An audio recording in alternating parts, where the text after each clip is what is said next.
Painting tree trunks seems to be a real problem for some people. Well, I have a few little things to show you that might solve those problems.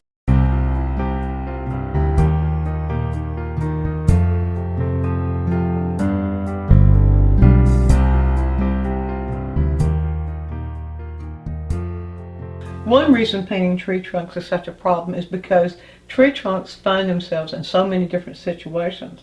For example, here we have an isolated tree trunk where you have a really, really dark tree trunk in shadow against a very bright sky. And then you have a similar sort of thing here where it seems to be black.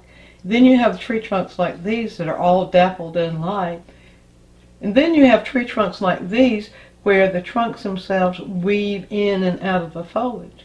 So one of the problems with painting tree trunks is that we have photographs. We're trying to paint them for photographs. And when the tree trunk is in shadow, a photograph will make it look absolutely black, so we don't have anything to go on. What we will end up with in that case could very well be, I'll take some really, really dark paint here and show you what you might end up with is something like that. That looks like a black stroke of paint. Now, first of all, you don't, when a tree trunk is isolated like that, if you're looking at it, you're not going to see it as totally black. So what that needs is to have some slight value breakup.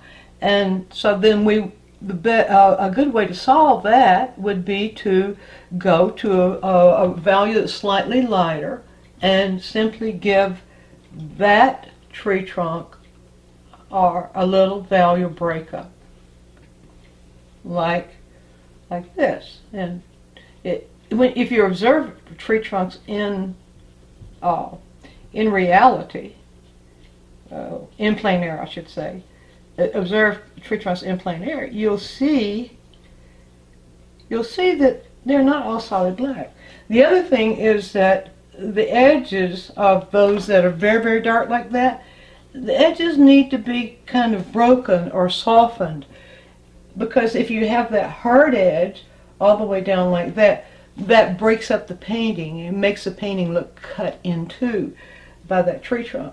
So by doing those things, you can come up with a tree trunk that's isolated, dark tree trunk isolated in light space, that can look a lot more realistic. And one more thing I might suggest there, this is just kind of reshape what I did, and that is to give it a little bit more variety on the edge, sort of like I'm doing right here.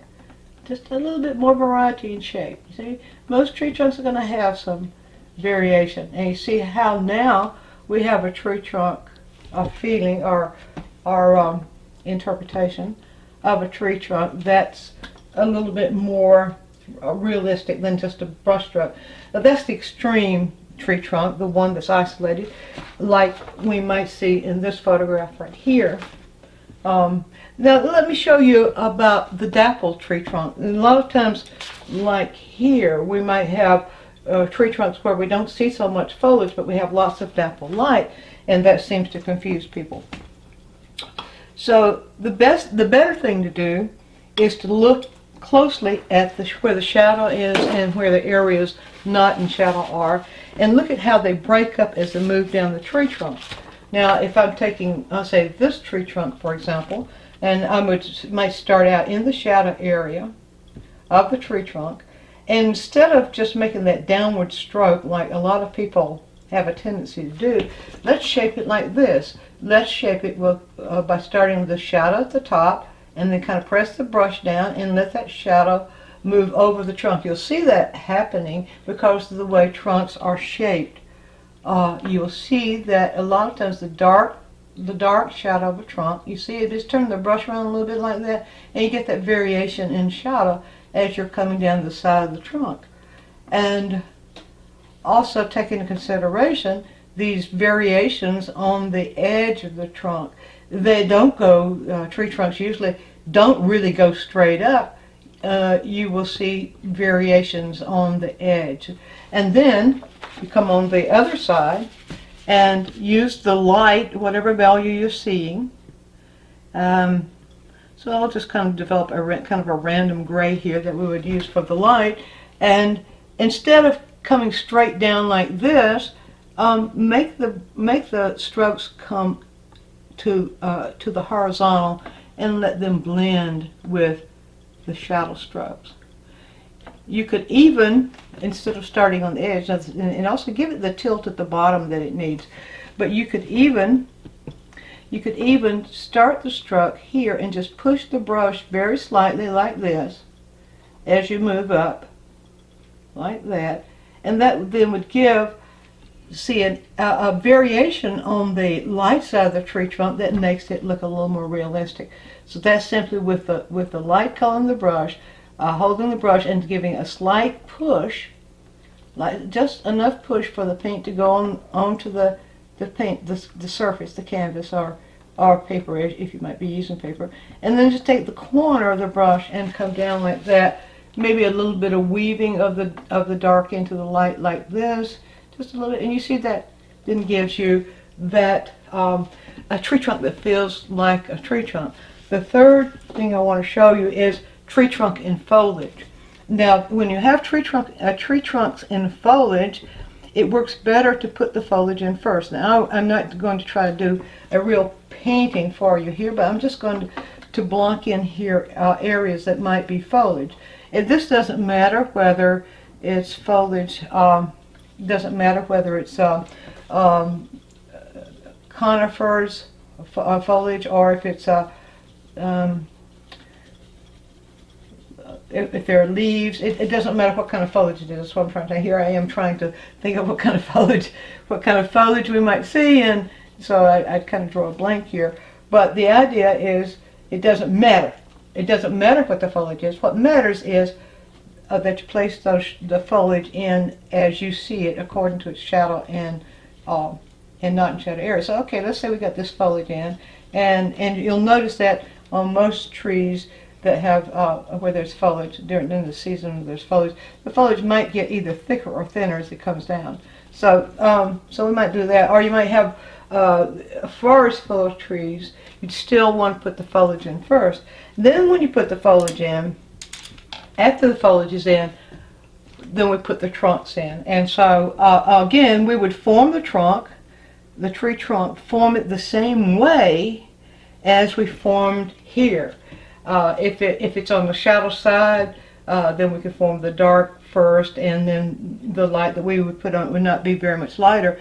But here's the better way to form the trunk. Or, I won't say the better way, I would say this is a way I find that works very good. Let's get the dark first.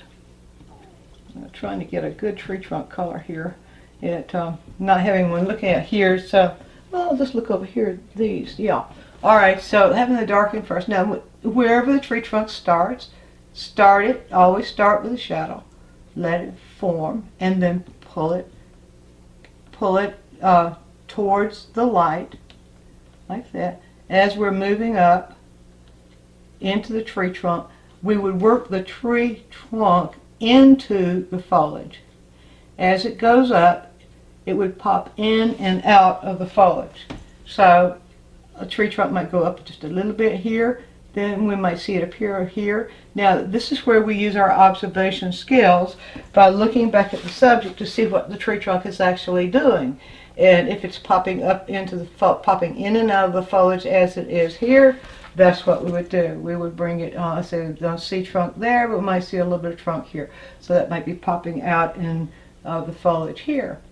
But they never want to make a tree trunk that goes straight up right through the foliage. I've seen that, and it sort of looks like the tree trunk looks like the tree is cut in half. Now suppose the trunk splits. Suppose a lot of times these little trees that might do that, these little maples especially. So if the trunk splits, then you let the stroke split, and you just kind of weave the trunk itself in.